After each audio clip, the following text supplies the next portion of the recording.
Bonjour, je viens aujourd'hui vous parler de morphopsychologie.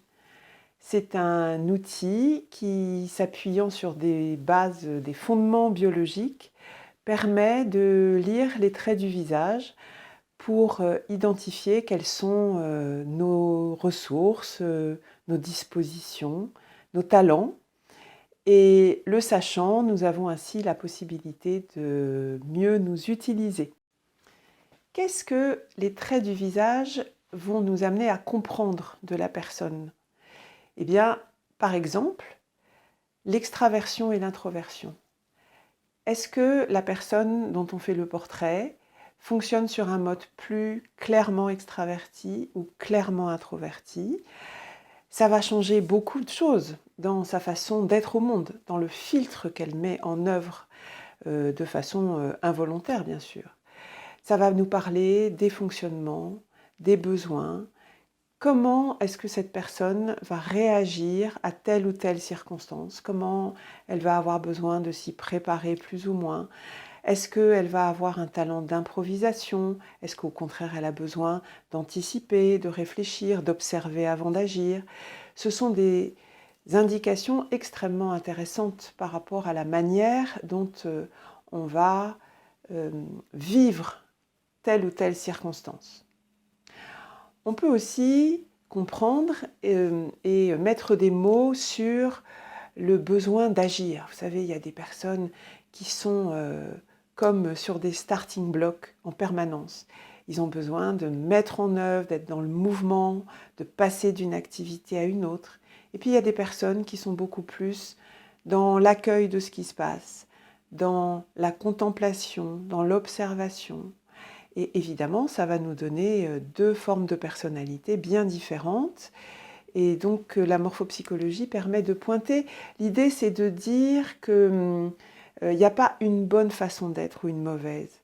C'est sa façon d'être qui est la bonne avant tout.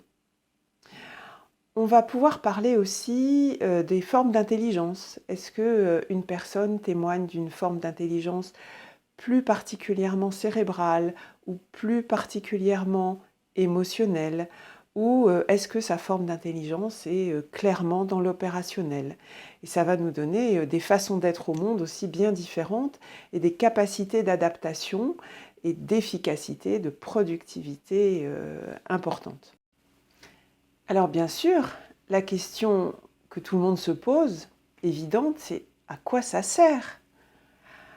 Alors, ça sert à pointer ses ressources, ses dispositions, ses atouts pour, par exemple, découvrir un métier qu'on aurait envie d'exercer et dans lequel on serait bon.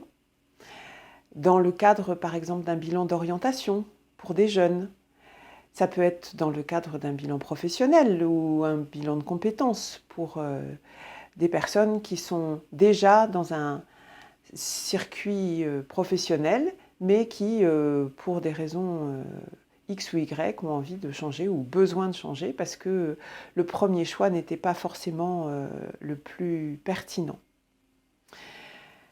Il y a une autre manière d'utiliser la morphopsychologie qui est dans le cadre de consultations.